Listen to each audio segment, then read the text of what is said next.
Hello mga kabentusa, andito naman tayo ngayon kasi magtatrabaho na ako sa spa ngayon. Kaya pinabalik ako ng spa para magtrabaho ng massage therapy. Ngayon po mga kabentusa, let's go!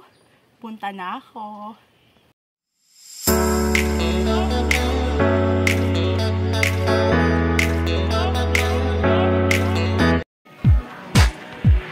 Ay andito na ako sa Happy Face Spa ngayon. Kaya wala pa sila ngayon dito.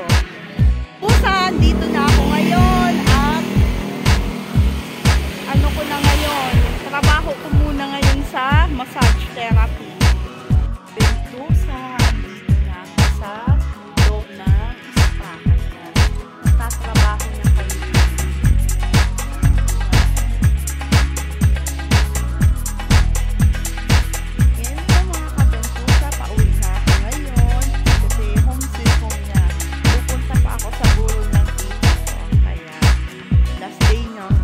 kayo. Kasi namatay siya through cause of diabetes.